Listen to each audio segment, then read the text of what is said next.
હું કૌશિકા આચાર્ય આપ સૌનું સ્વાગત કરું છું. આજે આપણે શીખીશું વિભક્તિ. સૌ પ્રથમ તો વિભક્તિ એટલે શું, તો પહેલાં એનો અર્થ સમજી લઈએ. કારણ કે ગ્રામર પોઈન્ટ જેનો વર્ડ છે એનો મિનિંગ જ આપણને ના ખબર હોય તો આગળ શીખવાનો કોઈ અર્થ રહેતો નથી. જો આપણે એક રમત રમીએ મિત્રો, મેં અહીંયા 2 વાક્યો આપ્યા છે. જેવા આપ્યા છે એવા જ વાંચવાના છે, એમાં કશું જ બીજું ઉમેરવાનું નથી. બરાબર છે? તો જુઓ, પહેલું વાક્ય છે રામ સીતા ફળ આપે છે. હવે આમાંથી આપણે શું સમજી શકીએ? તો કે પહેલો અર્થ એવો સમજી લઈએ કે રામ સીતા ફળ આપે છે. રામ સીતા ફળ આપે છે. ચોક્કસ અર્થ સરતો નથી. પણ મિત્રો, જો અહીં હું એવું લખું કે રામ સીતાને ફળ આપે છે, તો એનો અર્થ ચોક્કસ થઈ જાય છે કે રામ સીતાને જ ફળ આપે છે. પણ હવે જુઓ, આ પ્રત્યય હું અહીં મૂકી દઉં રામની જોડે કે રામને સીતા ફળ આપે છે, તો પણ અર્થ બદલાઈ જાય છે. મતલબ કે આ જે ને પ્રત્યય મેં મૂક્યો છે એ સ્થાન બદલાતા એનો અર્થ પણ બદલાઈ જાય છે. અને જ્યારે આવા પ્રત્યયો આવે છે ત્યારે આપણે એને અર્થ ચોક્કસ સમજી શકીએ છીએ. તો એ અર્થ સ્પષ્ટ કરવાનું કામ કોણ કરે છે? તો કે વિભક્તિ. ક્યાં કરે છે? તો કે વાક્યમાં. તો કે વાક્ય કોને કહેવાય? તો કે વાક્ય જે છે કર્તા કર્મ અને ક્રિયાપદથી જોડાયેલું હોય, અને કર્તા કર્મ અને ક્રિયાપદ જુદા જુદા સંબંધ એકબીજા સાથે જોડાયેલા હોય છે, અને એ અર્થ સ્પષ્ટ કરવાનું કામ વિભક્તિ કરે છે. બીજું ઉદાહરણ બહુ જ રમૂજી છે, આપણે જોઈશું. એમાં પણ મેં કશું જ કોઈ પ્રત્યય લગાવ્યા નથી. આપણે સાંભળતા પણ આવ્યા છીએ. તો જુઓ, કાકા કાકી કાચ કબાટ કાચી કેરી કચુંબર લાવવા કહ્યું. તો મિત્રો, આ વાક્યમાં ક્યાં મજા આવી? કચુંબર લાવ્યા કહ્યું, પણ કોણે, કોને, ક્યાંથી, કેવું, શેનું, કશી ખબર ના પડી. એટલે બરાબર છે, તમે એને સોલ્વ કરી દીધું છે. એટલે આપણે જુદી જુદી જગ્યાએ જુદા જુદા પ્રત્યયો મૂકીશું કે કાકાએ કાકીને કાચના કબાટમાંથી કાચી કેરીનું કચુંબર લાવવા કહ્યું. તો જુઓ, એ, ને, માંથી, નું, આવા જે પ્રત્યય આપણે લગાવીએ છીએ તો એ વિભક્તિ છે બધી જુદી જુદી, અને એ ચોક્કસ તમને અર્થ સ્પષ્ટ કરે છે, સમજાવે છે. મિત્રો, તો કુલ વિભક્તિઓ છે કેટલી? તો કે કુલ 8 વિભક્તિઓ છે, જે એનું નામ પણ છે પ્રથમા દ્વિતીય તૃતીય ચતુર્થી પંચમી ષષ્ઠી સપ્તમી અને અષ્ટમી. તો એમાં પ્રથમા છે એવી જ અષ્ટમી છે, એટલે વધારે ઉપયોગ આપણે 1 થી 7નો જ કરીશું. હવે દરેક વિભક્તિનું નામ છે. જેમ કે તમે સ્ટાન્ડર્ડ 10થમાં છો, તો ક્લાસમાં જ્યારે કોઈ સર કે મેડમ આવશે તો તમને સ્ટાન્ડર્ડ 10 ઊભો થાય એવું તો કહેશે નહીં. તો તમારું નામ છે તો નામ દઈને બોલાવશે. તો સેમ વસ્તુ છે કે પ્રથમા વિભક્તિનું નામ છે કર્તા. તો પ્રથમા કર્તા જ શા માટે? કેમ ફર્સ્ટ વિભક્તિ એ કર્તા જ છે, જેને આપણે નોમિનેટિવ કહીશું? તો એનું કારણ એ છે કે કર્તા એટલે કામ કરનાર વ્યક્તિ, કોઈ પર્સન. હવે આપણે સમજી લો કે આપણે જ જો ના હોઈએ તો કોઈ કાર્ય શક્ય બનવાનું છે ખરું? જો ક્લાસમાં સ્ટુડન્ટ જ ના હોય તો શિક્ષક કોને ભણાવશે? બરાબર? એટલે કામ કરવા માટે કોઈ વ્યક્તિ જરૂરી છે. હવે તમે કહેશો કે અત્યારે તો મોડર્ન યુગ છે, 21મી સદી છે, બધું મશીનથી થઈ જાય છે, માણસની જરૂર નથી પડતી. તો એને ચાલુ કરવા માટે સ્વિચ તો પાડવી પડે ને, એના માટે પણ વ્યક્તિની જરૂર છે. તો પ્રથમા વિભક્તિ છે કર્તા, જેને કહેવાય છે નોમિનેટિવ. મિત્રો, ધોરણ 10ની બોર્ડની એક્ઝામમાં સૂચનાઓ બધી સંસ્કૃતમાં જ હોય છે, તો ઇંગ્લિશ મીડિયમના સ્ટુડન્ટ માટે ફક્ત માહિતી માટે લખું છું, બાકી આપણે બધું સંસ્કૃતમાં જ ભણવાનું છે. તો પ્રથમા વિભક્તિ જોઈએ. પ્રથમા વિભક્તિ છે કર્તા વિભક્તિ. તો એ શું દર્શાવે છે? તો કે ક્રિયા કરનાર. આપણે એક એક્ઝામ્પલથી જોઈ લઈશું કે મયુરઃ નૃત્યતિ. મયુરઃ નૃત્યતિ પ્રશ્ન પૂછીએ તો જવાબ કાર્ય કરનાર વ્યક્તિનું નામ મળે તો એ સમજવાનું કે કર્તા વિભક્તિ છે. તો અહીંયા પ્રશ્ન પૂછાશે કહ નૃત્યતી, તો જવાબ આવશે મયુરઃ. ગોપાલઃ ક્રીડતી, કહ ક્રીડતી ગોપાલઃ. સૌનિકઃ સિંચયતિ, કહ સિંચયતિ સૌનિકઃ. કૃષકઃ કૃષિં કુર્વતી, કહ કૃષિં કુર્વતી કૃષકઃ. તો આ બધા પ્રશ્નો આપણે કહથી પૂછીએ છીએ. ઇંગ્લિશ મીડિયમમાં આવશે કહ એટલે હુંથી પ્રશ્ન પૂછાશે, પણ આપણે સંસ્કૃતના જ પ્રશ્નો આવશે એટલે કહનો મિનિંગ થશે હું, યાદ રાખવાનું છે. આપણે જે લાસ્ટ લાઈન છે અકારાંત પ્રત્યયવાળું એને પછી છેલ્લે સમજીશું. તો મિત્રો, પ્રથમા વિભક્તિ એનું નામ છે કર્તા. પ્રશ્ન કહથી પૂછાય અને જવાબ મળશે કામ કરનાર વ્યક્તિનું નામ. હવે જોઈએ કે સેકન્ડ વિભક્તિ જે છે, પ્રથમા થઈ તો સેકન્ડ થશે. તો સેકન્ડ વિભક્તિ છે કર્મ. પ્રથમા વિભક્તિમાં આપણે જોયું કે કામ કોણ કરે છે, જ્યારે સેકન્ડમાં શું થશે, કોણ કરે છે એનું મહત્ત્વ નથી, પણ શું કરે છે. તો એ કામનું મહત્ત્વ દર્શાવે છે. એટલે પ્રશ્ન કેમથી પૂછાશે, વોટ શું કરે છે, બરાબર. તો ત્યાં આન્સર શું મળશે આપણને, કર્મ. મોહન રમે છે, મોહનઃ ક્રીડતી, મોહન કિમ કરોતી ક્રીડતી. તો અહીંયા જુઓ એક એક્ઝામ્પલ આપ્યું છે. ગુરુઃ જ્ઞાનમ યચ્છતિ, ગુરુ જ્ઞાન આપે છે. ગુરુઃ કિમ યચ્છતિ, શું આપે છે, જ્ઞાનમ. તો અહીંયા સેકન્ડ વિભક્તિમાં પ્રત્યય આવશે ગુજરાતી મીડિયમમાં ને, અને ઇંગ્લિશ મીડિયમમાં આવશે તું. થર્ડ વિભક્તિ છે કરણ. કરણ એટલે સાધન, તો એનું થશે ઇન્સ્ટ્રુમેન્ટલ. કરણ એટલે સાધન. હવે કોઈ કામ કરનાર વ્યક્તિ કામ કરે છે પણ શાનાથી કરે છે. દરજી સીવે છે પણ શાનાથી સીવે છે, સંચાથી. ખેડૂત ખેતી કરે છે પણ શાનાથી કરે છે, હળથી, ટ્રેક્ટરથી, બળદથી, કંઈ પણ કામ કરવા માટે સાધનનો ઉપયોગ આવે ત્યારે થર્ડ વિભક્તિ બને છે. વિદ્યાર્થી લખે છે પણ શાનાથી, તો કે પેનથી, પેન્સિલથી, ચોકથી. તો જે કામ કરવા માટે સાધનનો ઉપયોગ કરીએ તો એ થર્ડ વિભક્તિ આવશે ઇન્સ્ટ્રુમેન્ટ. રામઃ બાણેન રાવણમ મારયતિ, રામ બાણથી રાવણને મારે છે. રામઃ બાણેન, તો કેન. જો વિભક્તિ સરખી છે. આપણે સેકન્ડ વિભક્તિમાં જો જ્ઞાનમ, તો પ્રશ્ન પૂછ્યો કિમ, મહલંતવાળા આવ્યો. સેમ વસ્તુ છે થર્ડ વિભક્તિમાં. બાણેન થર્ડ વિભક્તિ આવી અહીંયા, પ્રશ્ન પણ નથી પૂછાયો કેન, શાનાથી મારે છે. થી થકી બાય, હું પગથી ચાલીને જઉં છું. મેં આંખથી જોયું, કાનથી સાંભળ્યું, મુખથી મોંથી બોલ્યો. તો આ બધા સાધનના અર્થમાં વપરાય છે. હવે જુઓ, આ વસ્તુ દેખીતી રીતે હોય એવું જરૂરી નથી, ભાવ પણ હોય છે. મોહન ગુસ્સાથી રમેશને મારે છે, તો એને મારવા માટેનું કારણ શાનાથી, ગુસ્સાથી. તો ભાવ પણ આવી શકે છે, એ પણ સાધનના અર્થમાં હોઈ શકે છે. હવે આપણે જોઈએ કે ચતુર્થી વિભક્તિ. મિત્રો જો સરળતાથી યાદ રાખવું હશે તો સૌથી પહેલાં પ્રથમા, દ્વિતીયા, તૃતીયા અને ચતુર્થી, આ ચારેય વિભક્તિને આપણે એક સિક્વન્સમાં યાદ રાખવાની છે. કેવી રીતે? પહેલાં તો કે શું દર્શાવે છે, કયાથી પ્રશ્ન પૂછીશું, આન્સર શું મળશે. તો આપણે પોતે વિદ્યાર્થી છે, સ્ટુડન્ટ છે, તો એ પ્રમાણે હું તમને યાદ રાખવાની ટ્રીક કહું છું. બહુ ઝડપથી યાદ રહી જશે. પોતાના માટે જ્યારે કશું હોય તો બહુ જલ્દી યાદ રહે છે, તો એ હું તમને પછી સમજાવું છું. ચતુર્થી વિભક્તિ છે સંપ્રદાન. કોઈ વ્યક્તિ કામ કરે છે, સાધનનો ઉપયોગ કરે છે, પણ એ કામ શા માટે કરે છે.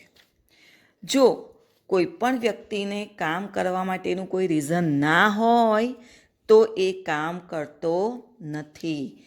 તરસ લાગી છે માટે પાણી પીવે છે, ભૂખ લાગી છે માટે ખાય છે, થાકી ગયો છે માટે ઊંઘે છે, ઊભા ઊભા પગ દુખે છે માટે બેસી ગયો છે. તો કોઈ પણ ક્રિયા માટે કારણ જવાબદાર છે, હેતુ છે. એમને કોઈ પણ કાર્ય થતું નથી. આપણે એક્ઝામ્પલથી સમજીએ. સુધા પૂજાએ માલામ ગ્રથતી. સુધા માળા ગૂંથવાનું કામ કરે છે, પણ શા માટે કરે છે, તો કે પૂજા માટે. એને પૂજા કરવી છે એટલા માટે માળા ગૂંથે છે. પ્રશ્ન થશે કિમર્થમ, શા માટે, ફોર વોટ ઓર ફોર વાય, શા માટે. પ્રત્યય થયો માટે, હેતુ દર્શાવે છે કે કાર્ય કરો છો પણ કેમ કરો છો. એ જ્યારે જવાબ મળે ત્યારે કઈ વિભક્તિ હોય છે? ચતુર્થી વિભક્તિ હોય છે. તો સૌથી પહેલાં પ્રથમા, દ્વિતીય, તૃતીય અને ચતુર્થી ક્રમશઃ કેવી રીતે પોતાના માટે યાદ રાખી શકાય? તો કે પોતાનું નામ લઈને બોલવાનું. હું વિદ્યાર્થી છું એટલે હું થઈ ગયો એ કર્તા છે, બરાબર. હું ભણું છું તો હું શું કરું છું? તો કે ભણું છું, એ સેકન્ડ વિભક્તિ થઈ ગઈ. કર્મ, હું શું કરું છું એ કર્મ થયો.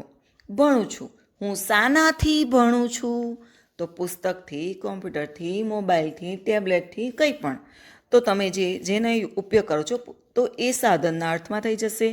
હું શા માટે ભણું છું? તો કે કારકિર્દી બનાવવા માટે, એક્ઝામ આવે છે એટલા માટે, નોટ્સ પ્રિપેર કરવા માટે. તો એ હેતુ થઈ ગયો.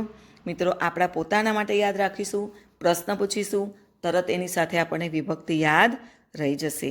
હવે જુઓ, 1 થી 4ની સિક્વન્સમાં આ રીતે યાદ રાખીશું. પંચમી વિભક્તિ છે અપાદાન. હવે અપાદાનને ખાસ એટલા માટે યાદ રાખવાની છે કે તૃતીય અને પંચમીના પ્રત્યય સરખા છે. ગુજરાતીમાં થી, ઇંગ્લિશમાં અલગ પડશે પણ ગુજરાતીમાં છે થી. પણ બંનેનો તફાવત છે. જુઓ, મેં આંખોથી જોયું છે સાધનના અર્થમાં છે.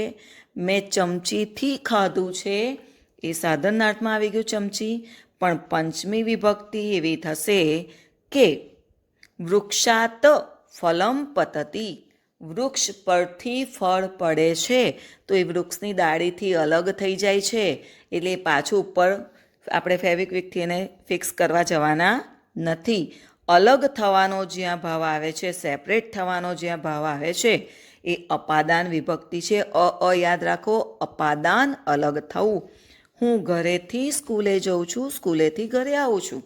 તો એક પ્લેસ તમે જ્યારે છોડો છો અને બીજી જગ્યાએ જાઓ છો તો એ અપાદાન વિભક્તિ બને છે. અને એ અપાદાન વિભક્તિથી પ્રત્યયથી દર્શાવે છે ક્યાંથી આવો છો. ધારો કે હું એવું કહું, તમે ક્યાંથી આવો છો? તો તમે કહેશો હું આણંદથી આવું છું, અમદાવાદથી આવું છું, હું વડોદરાથી આવું છું. તો જ્યારે તમે ત્યાંથી આવો છો તો એ જગ્યાને છોડી દો છો, તો અલગ થવાનો ભાવ છે. અહીં આપણે ઉદાહરણ જોઈશું. આકાશાત જલમ વર્ષતી. આકાશમાંથી પાણી વરસે છે. તો મારે પ્રશ્ન પૂછવો હોય તો કેવી રીતે પૂછાશે? કસ્માત, ક્યાંથી. એટલે કસ્માત પંચમી વિભક્તિ તો પ્રત્યય સરખો જ થશે. એટલે ક્યાંથી, થી પ્રત્યય અલગ આવ્યો, જગ્યાને છોડવાની વાત છે. એટલે તૃતીય વિભક્તિનો થી અને પંચમી વિભક્તિના થીના પ્રત્યયમાં ઘણો તફાવત છે. હવે જુઓ, ષષ્ઠી વિભક્તિ આપણે ભણીશું. સંબંધ વિભક્તિ છે જેનેટિવ. તો બાઇકની ચાવી મને મળી છે. ત્યાં ઊભેલા વ્યક્તિઓને હું પૂછીશ કે આ ચાવી કોની છે, આ કી કોની છે, મને મળી છે. તો ત્યાં હાજર રહેલા વ્યક્તિ બધા જ કહી દેશે કે ચલો મફતમાં બાઇક મળે છે, લઈ લઈએ ચાવી. ના, પણ જેની એ બાઇક હશે અને એની જે ચાવી હશે, એની સાથે જેનો સંબંધ હશે, એ જ લેવા આવશે કે ના મારી છે. મારી પાસે કોઈ ટેક્સ્ટ બુક પડી છે અને ટેક્સ્ટ બુક ઉપર નામ લખ્યું નથી, પણ એના પર એક સરસ પેજ એવું કવર કરેલું છે, પૂઠ્ઠું ચડાવેલું છે, અને ક્લાસમાં હું બતાવીને કહું છું આ કોની છે, તો જેની હશે એ જ લેવા આવશે. એવી જ રીતે કોઈ પણ વસ્તુ, વ્યક્તિ, પદાર્થનો જ્યારે સંબંધ દર્શાવે છે ત્યારે તે ષષ્ઠી વિભક્તિ સંબંધ વિભક્તિ છે, જેને આપણે કશ્ય પુલ્લિંગમાં અને સ્ત્રીલિંગમાં કશ્યાથી પૂછી શકાય છે પ્રશ્ન. અને ગુજરાતી પ્રત્યય છે નોની, નૂના, કોનો, કોની, કોનું. દશરથસ્ય પુત્ર રામ, કશ્ય પુત્ર રામ, દશરથસ્ય પુત્ર રામ. એટલે જ્યારે આપણે કોઈ પણ વસ્તુ સાથે સંબંધ દર્શાવવો હોય ત્યારે એ ષષ્ઠી વિભક્તિ દર્શાવે છે. હવે આપણે જોઈએ કે પ્રથમા વિભક્તિથી માંડીને ષષ્ઠી વિભક્તિ સુધી દરેક વિભક્તિમાં જે મેં પ્રશ્ન કર્યા તો દરેકમાં એક એક જ પ્રશ્ન હતો કે કોણ નૃત્ય કરે છે, ગુરુ શું આપે છે, રામ કેન રાવણમ મારયતી, સુધા કિમર્થમ માલામ ગ્રથતી, આકાશાત જલમ વર્ષતી, કસ્માત જલમ વર્ષતી, અને કશ્ય પુત્ર રામ. તો દરેક જગ્યાએ એક એક પ્રશ્ન છે.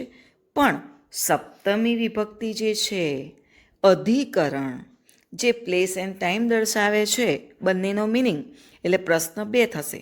સંસ્કૃતમાં પ્રત્યય જ્યારે આપણે અકારાંત, આકારાંત, ઉકારાંત લખીશું ત્યારે પ્લેસ એન્ડ ટાઈમ બંને માટે સંસ્કૃતની વિભક્તિ પ્રત્યય તો એક જ રહેશે, પણ પ્લેસ અને ટાઈમ બંને અલગ અલગ વસ્તુનો ઉલ્લેખ જ્યારે કરવો હોય ત્યારે બંને માટે ક્વેશ્ચન અલગ અલગ આવે છે. ફોર એક્ઝામ્પલ, હું એવું પૂછું કે તમે ક્યાંથી આવો છો, તો તમે એ પંચમી વિભક્તિમાં ગણાઈ જશે.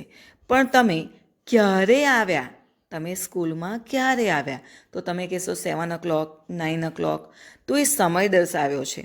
અથવા હું એવું પૂછું કે તમે 7 વાગે ક્યાં ગયા અથવા ક્યાં આવ્યા, તો તમે એ સ્થળ દર્શાવશો કે હું 7 વાગ્યે સ્કૂલમાં આવ્યો. તો ક્યાં અને ક્યારે, બરાબર. તો વેર એન્ડ વેન, ક્યાં અને ક્યારે દર્શાવો છો. અહીંયા આપણે એક એક્ઝામ્પલ જોઈ લઈએ. ભક્ત પ્રભાતે મંદિરમ ગચ્છતિ. તો ભક્ત એટલે ભક્ત, પ્રભાતે એટલે થયું કદા, ક્યારે મંદિરમાં જાય છે. હવે મિત્રો જુઓ, અહીંયા પ્રશ્ન થશે કે અહીંયા મંદિરમ શબ્દ અનુસ્વાર આપ્યો છે, પણ એ જ્યારે ક્રિયાપદની આગળ આવે છે ત્યારે બીજી વિભક્તિમાં જ વપરાય છે. પણ એને આપણે જ્યારે વિભક્તિ દર્શાવીશું તો વાક્ય હું બદલીને મૂકું છું. ભક્ત પ્રભાતે ગચ્છતિ, ભક્ત કદા ગચ્છતિ, તો કે પ્રભાતે. ભક્ત મંદિરમ ગચ્છતિ, ભક્ત કુત્ર ગચ્છતિ, તો કે મંદિરમ. સ્થળ અને સમય દર્શાવે છે, તો એ સપ્તમી વિભક્તિ દર્શાવે છે. અને જે લાસ્ટ છે સંબોધન, તો એ લખવા માટે આપણે પ્રથમા વિભક્તિ જેવી જ થશે. જ્યારે આપણે કોઈને બૂમ પાડીશું, બોલાવીશું સંબોધન કરીને, ત્યારે સંબોધન વિભક્તિ થશે. હે કૃષ્ણ, હે રામ, અરે, ઓ, હે ભગવાન, આવા જ્યારે શબ્દો બોલીએ છીએ ત્યારે સંબોધન વિભક્તિ બને છે. તો મિત્રો ફરીથી એકવાર તમને રિવિઝન કરાવી દઉં. આ ફક્ત આજે આપણે વિભક્તિ શું છે, વિભક્તિના નામ, કયા પ્રશ્નથી એ શું દર્શાવશે, એક એક્ઝામ્પલ, અને આપણે એને યાદ રાખવાની રીત પણ સમજી લઈએ. કારણ કે જો આ બેઝિક વસ્તુ નહીં ખબર હોય તો આપણે વિભક્તિ શીખી શકીશું નહીં. અકારાંત, ઇકારાંત અને આકારાંત. વિભક્તિ ચક્ર આપણે નેક્સ્ટ લેક્ચરમાં શીખીશું, એના વાક્યો અને વિભક્તિનું નામ. તો અહીંયા ફરીથી જોઈ લઈએ. પ્રથમા કર્તા, દ્વિતીય કર્મ, તૃતીયા કરણ, ચતુર્થી સંપ્રદાન, પંચમી અપાદાન, ષષ્ઠી સંબંધ, સપ્તમી અધિકરણ, અષ્ટમી સંબોધન. તો પ્રથમા કર્તા, પ્રશ્ન કહથી આન્સર ક્રિયા કરનાર વ્યક્તિનું નામ. દ્વિતીય કર્મ, પ્રશ્ન કેમથી આન્સર કર્મ.